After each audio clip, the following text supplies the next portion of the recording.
일부 말씀의 주제는 기도는 능력이다. 마가복음 16장 17절 말씀을 보시면 예수님께서 믿는 자들에게는 이런 표적이 따르리니 곧 그들이 내 이름으로 귀신을 쫓아내며 새 방언을 말하며, 예수님은 지금 육신적으로는 제자들과 마지막 시간입니다. 많은 하실 말씀이 있었지만 마가복음의 마가는 여기에 초점을 맞춥니다. 믿는 자들에게는 표적이 따르는데 내 이름으로 귀신을 쫓아낸다.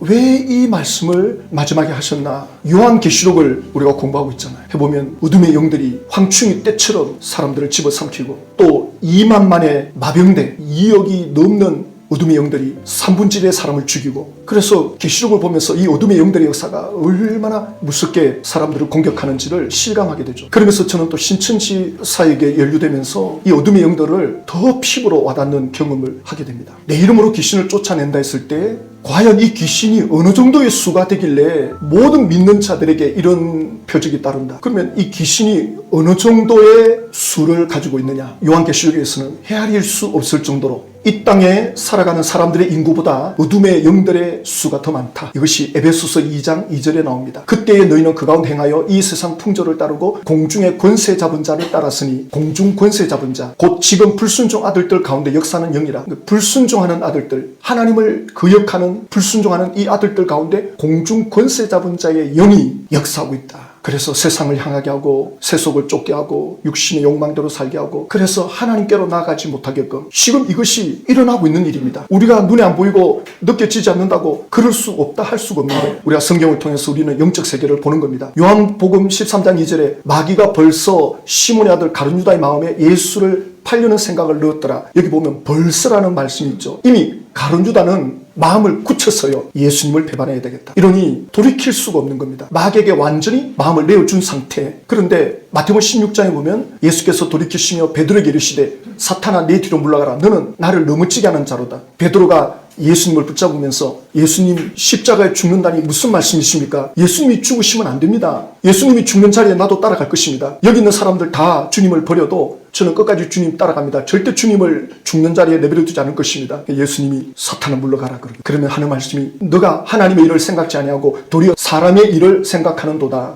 베드로는 순간적으로 지금 마귀에게 시험을 받은 거죠. 우발적인 겁니다. 그러니까 베드로는 작정을 하고 한 것이 아니라 우발적인 시험이었기 때문에 그래도 회복할 가능성이 있었죠. 가룟유다는 마음을 작정해버린 겁니다. 그러니 가룟유다는 예수님께 돌아오지를 못하는 거예요. 신천지에서 나오시는 분들이 나는 절대 예수님께 돌아가지 않겠다. 마음을 작정해버리면 신앙 회복하기가 어렵습니다. 그렇게 안 되기를 우리가 기도해야 됩니다. 에베소서 4장 26절에 보면 분을 내어도 죄를 짓지 말며 해가 지도록 분을 품지 말고 마귀에게 틈을 주지 마라. 옛날에 연탄가스로 많이 사람들이 죽었거든요. 연탄가스는 틈이 있어야 들어와요. 마귀도 틈이 있어야 들어옵니다. 그러니까 분이 날 수는 있어요. 그러나 분이 나가지고 죄를 지으면 죄를 짓는 것 때문에 마귀가 들이닥치고, 또 분을 오랫동안 품고 있으면 그것이 틈이 돼가지고 마귀가 들어올 수 있는 길을 열어주는 거죠. 예를 들어서 집안에 파리떼가 있다. 파리를 내쫓는 길은 두 가지 방법이 있습니다. 파리가 좋아하는 게 있기 때문에 파리떼가 몰리는 거거든요. 부패한 음식을 집어 던져버리든가, 아니면 파리가 들어올 수 있는 길을 차단해버리든가. 그러니까 마귀가 틈이 있으니까 들어오는 거고, 또 죄가 있다는 것은 이미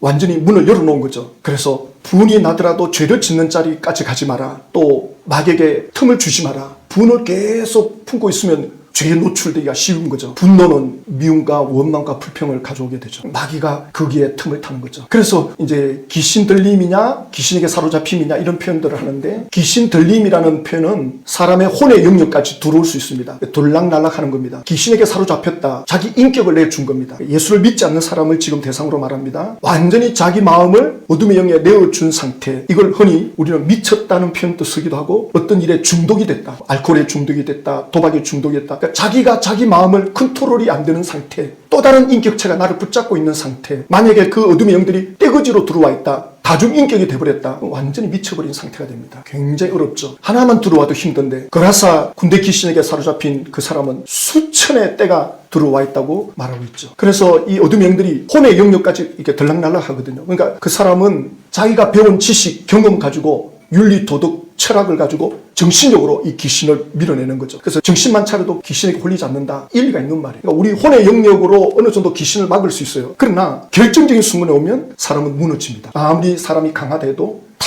다 약점이 있거든요. 내가 감당하기 어려운 그런 약점에 무너지면 마귀는 이제 사로잡는 거죠. 그래서 우리 인생은 늘 스트레스를 받고 삽니다. 근데 내가 내 마음을 추스릴 수가 없다. 내 의지로 이걸 이겨낼 수가 없다. 이러면 이미 내 마음에 어둠의 영들이 많이 자리 잡고 있는 거죠. 그러니까 이런 것들로 인해서 여러 가지 정신적인 질환이 나타나는데 이 몸과 혼은 하나입니다. 그러니까 신경계나 또 신경전달 물질 호르몬계에 변화가 오는 거죠. 그러면 약물 치료를 하죠. 약물 치료하면 우선 좋아집니다. 그러나 계속 재발이 되죠. 왜냐하면 자기 마음을 회복 안 하면 약만 의존해가지고는 오래 가지를 못하는 거죠. 약만 계속 더 많이 복용하게 되는 거죠. 약을 하면서도 마음 치료를 같이 이제 병행한다 그러죠. 그런데 그 배후에 어둠의 영들이 도사리고 있다. 영의 치료까지 같이 해야 제대로 효과가 나타나는 거죠. 그래서 완전히 이제 귀신이 영에 사로잡힌 경우는 귀신 인격이 자리 잡고 있다. 이럴 때는 이런 어떤 영적인 자리에, 이런 영적인 예배 자리에 오면 이 귀신이 견딜 수가 없기 때문에 자기 표출을 합니다. 귀신이 드러냅니다. 그래서 이게 정신적인 문제냐, 완전히 귀신에 의한 거냐 구분하는 방법은 정상은 비슷하거든요. 정신적인 발작이 비슷한데 예배 현장에 딱 왔을 때 귀신이 딱 자리 잡고 있는 경우는 발작을 합니다. 귀신이 정체를 드러냅니다. 그렇게 표가 나게 돼 있죠. 그러나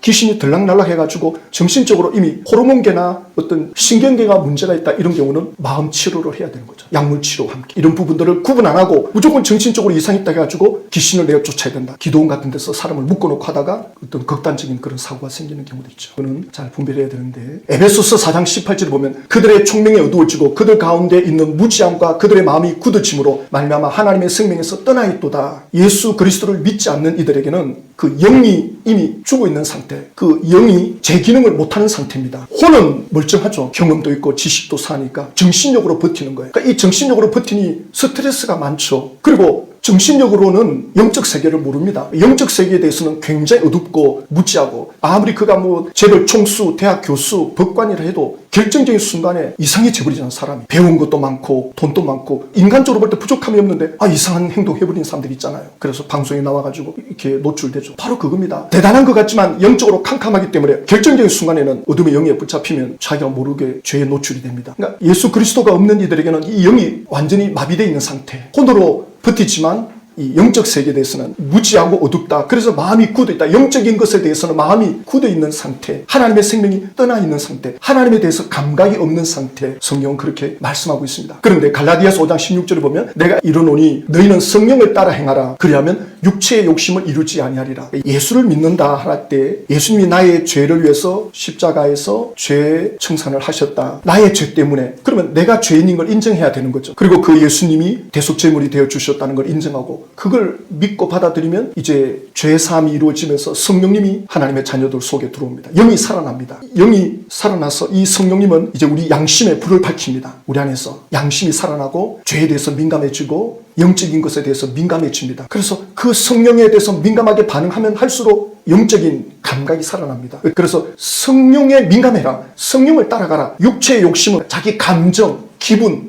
내 느낌, 거기에 지배받지 마라. 내 감정대로 하지 말라는 거죠. 기분대로. 이 육신은 눈에 보이고 느껴지는 대로 반응하거든요. 내가 느껴지는 대로 내 기분대로 말하고 행동하면 이거는 성령님하고 반대가 되는 거죠. 자, 그래서 육체의 일이 뭐냐? 육체의 일은 분명하니 곧 음행과 더러운 것과 호색과 우상숭배와 줄수과 원수 맺는 것과 분쟁과 시기와 분냄과 당 짓는 것과 분열함과 이단과 이런 육신의 것이 어떤 특징이냐면 감정을 만족시켜 줍니다. 도파민을 분출해 줍니다. 그러니까 알코올에 중독되고 뭐 도박에 중독되고 뭐 게임에 중독된다. 어떤 일에 중독이 된다. 도파민이 나오거든요. 왜 감정대로 사느냐? 왜 기분대로 사느냐? 기분이 좋아서 그래요. 뭐 술 취한다. 방탕한다. 이게 기분 나쁘면 누가 이거 하겠습니까? 마약을 했는데 너무 기분이 나빠. 저도 안 하죠, 마약을. 술 먹었는데 뭐 기분이 너무 괴롭다. 그럼 누가 술 먹겠습니까? 기분 좋아라고 하는 거죠. 그러니까 그 본성의 만족을 위해서 하는 겁니다. 이런 세상적인 쾌락이. 뭐 이게 절대적으로 나쁘다 이런 차원은 아닙니다. 여기에 지배받는 거예요. 그러니까 이런 사람들은 하나님의 나라를 유업으로 받지 못한다. 그러니까 영이 죽어 있는 상태. 그러니까 육신의 본능만 살아있다. 이게 육에 속한 사람이죠. 예수님을 믿어도 이 육신의 소욕에 노출될 수 있습니다. 그러나 영으로 거듭난 사람은 반응을 하는 거죠. 내가 육신으로 이렇게 살아보니까 괴롭구나. 육체의 본능대로 살면 살수록 내 영이 괴로워합니다. 그 영의 괴로움을 느끼는 이들은 계속 성령을 쫓아가는 쪽으로 방향을 틀 수밖에 없습니다. 시간의 차이는 있고 속도의 차이는 있다고 제가 말씀드렸죠. 요한일서 3장 8절에는 죄를 짓는 자는 마귀에게 속하나니 마귀는 처음부터 범죄함이라. 마귀는 죄를 짓게 합니다. 그러나 하나님의 아들이 나타나신 목적은 마귀의 일을 멸하려 하심이라. 그래서 영이 죽어 있는 상태, 그 영의 기능이 제 기능을 못하는 상태에서는 마귀가 쉽게 들락거립니다. 예수를 믿는 사람은 영이 거듭났잖아요. 영이 살아있고 생명력이 있기 때문에, 빛이 있기 때문에 훨씬 유리합니다. 예수 믿는 사람이 예수 영이 없는 사람과는 완전히 차원이 다른 유리한 장점을 가지고 있습니다. 그러나 이것이 얼마나 활성화시키느냐, 이 영이 얼마나 내 안에서 계속 활성화가 되느냐가 관건인 거죠. 예수를 믿어도 이 혼이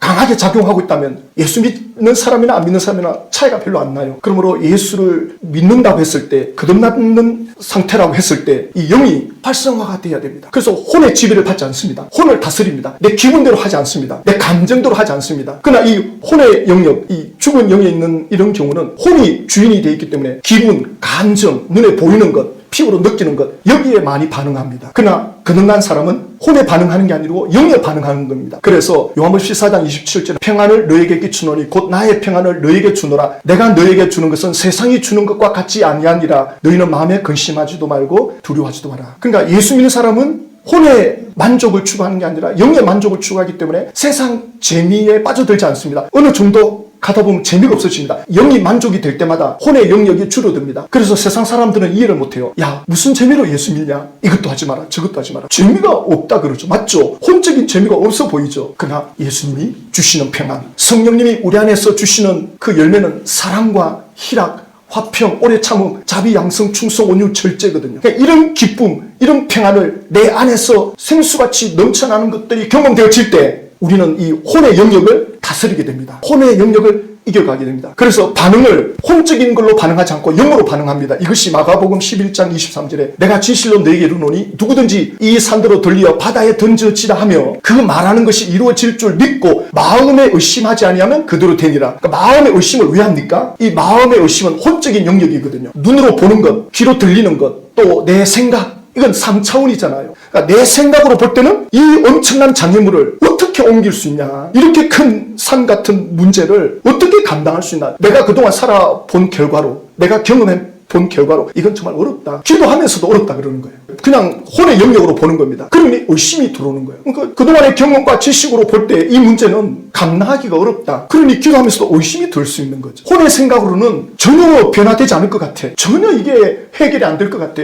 혼의 영역으로 볼 때 정말 캄캄한 거죠. 근데 의심하지 아니하면 그대로 된다 그랬거든요. 이게 뭐냐면 영의 눈으로 보는 거죠. 그래서 23절에 그 말하는 것이 이루어질 줄 믿고 마음에 의심하지 아니하면 그대로 되니라. 어떻게 마음에 의심이 안 됩니까? 의심이 되지만 그 속 사람, 그 영의 사람이 혼을 누르는 겁니다. 기분대로 느끼지 않고 내 감정대로 받아들이지 않는 거예요. 더 깊이 보는 겁니다. 믿음으로 보는 겁니다. 믿음으로 생각하는 겁니다. 세상에서도 그렇게 말하거든요. 자기 개발을 하는 강좌나 책 같은 거 보면 당신이 기뻐하고 싶으냐? 기뻐하라 이렇게 나옵니다. 아주 기독교적인 내용을 해요. 그거는 마인드 컨트롤이죠. 근데 그거 가지고도 엄청난 변화가 일어나요. 근데 우리는 실제 하나님의 영의 역사가 있거든요. 그들은 자기들의 그 마음의 컨트롤로 그 문제를 이겨가려고 해도 쉽지가 않지만 그렇게 이겨가는 이들도 있어요. 대단하지만 우리는 실제 신앙, 위로부터는 능력을 가지고 있는 분들입니다. 세상은 신념으로 하죠. 자기 정신력으로. 그래서 감정에 매이지 않고 자기 신념으로 마음을 컨트롤해가지고도 문제를 이겨가는데, 예수 믿는 사람은 하나님의 영이, 성령님이 우리 안에 들어와 있잖아. 이 성령이 주시는 생각으로, 성령이 보는 눈으로 보는 겁니다. 이거 훈련하셔야 됩니다. 신앙생활은 훈련입니다. 그냥 쉽게 되는 게 아닙니다. 많은 시간이 필요하고요. 많은 고뇌가 필요합니다. 그러므로 내가 너에게 말하노니 무엇이든지 기도하고 구하는 것은 받은 줄로 믿어라. 아니, 기도하고 구하는 것 받은 줄로 믿어라. 이게 어떻게 가능합니까? 영의 눈으로 보는 겁니다. 영으로 믿고 영으로 기도하고 성령으로 기도하고 성령으로 보는 겁니다. 그러면 너에게 그대로 되니라. 내가 그냥 마인드 컨트롤로 해서 되는 게 아니라 성령님이 그렇게 역사합니다. 그럼 그 믿음대로 이거 훈련하셔야 돼요. 믿음으로 말하고 믿음으로 생각하고 믿음으로 보는 것, 그러면 믿음대로 됩니다. 시간이 걸릴 수도 있겠지만, 물론 또 내가 그리는 그림대로 안 될 수 있지만 합력해 선을 이루시는 하나님의 역사를 보게 됩니다. 사람은 누구냐? 영이 그 속에서 혼을 가지고 육체 속에 산다. 이게 우리 그리스도인의 정체성 아닙니까? 그래서 오늘 이제 2부 순서에 절기를 우리가 공부하잖아요. 레위기 절기. 바로 이거거든요. 하나님이 우리를 훈련시킵니다. 절기를 통해서 우리의 영을 하나님이 훈련시킵니다. 영적인 사람. 그래서 이 영적인 사람이 되면 희노애락을 다스리게 됩니다. 희노애락을 무시할 수는 없어요. 무시하라는 게 아닙니다. 거기에 빠져들지 않습니다. 그러니까 성령으로 거듭나고 영의 사람이 되면 아무 감각 없이 살아라 이 말이 아니거든요. 희노애락에 지배받지 않는 상태, 이게 영에 속한 사람이거든요. 그래서 로마서 8장 6절 육신의 생각은 사망이요. 그러니까 육신의 본능대로 이 감정이 끄는 대로 가면 사망의 길이다. 멸망, 죽음의 길이다. 영의 생각, 생명과 평안이다. 생명, 살아나는 역사, 평안, 하나님이 주시는 이 평안, 이게 영의 생각에서 오는 거예요. 이 영의 생각, 영의 생각을 훈련하는 게 기도입니다. 그래서 로마서 8장 13절에 너희가 육신대로 살면 반드시 죽을 것이로되 영으로서 몸의 행실을 죽이면 살리라. 영이 육을 다스리는 거예요. 영이 혼을 다스리는 거예요. 내 감정을 다스리는 거예요. 감정을 붙잡고 있는 거예요. 그래서 절기 때에 하나님이 이 영의 훈련을 합니다. 그래서 하나님과 더 깊은 관계 속으로 들어오도록 이런 절기들을 만드시는 거죠. 야고보서 4장 7절에 그런즉 너희는 하나님께 복종할지어다 마귀를 대적하라 그리하면 너희를 피하리라. 그래서 영이 깊어지면 깊어질수록 마귀가 미혹하는 게 느껴지고 마귀가 역사하는 게 느껴지고, 그래서 예수 이름으로 부르는 순간 성령님이 발동하고 어둠의 영은 한 길로 왔다가 7길로 떠나갑니다. 이런 성령을 경험하면 경험할수록 신앙생활이 뭔가를 더 깊이 이제 깨달아가는 거죠. 이 기도의 능력. 그래서 우리가 예수 이름을 부르는 이 예수 이름의 기도가 대단한 능력이 있습니다. 혼의 영역으로 이 기도를 보지 마시고 영의 눈으로 이 기도의 능력을 보시고 예수 이름의 기도의 능력을 붙잡는 이 시간. 그래서 예수 이름으로 오늘 우리 속에 문제를 놓고 기도하면 영의 눈으로 보게 됩니다. 염려가 떠나갑니다. 근심이 떠나가면 마귀가 떠나갑니다. 주께서 주시는 평안을 누리게 됩니다. 그 다음부터 응답이 옵니다. 이 역사들을 우리가 경험하시고 체험해야 됩니다. 우리 함께 이 시간 찬양 한 곡하고 함께 기도합시다. 만왕의 왕 내 주께서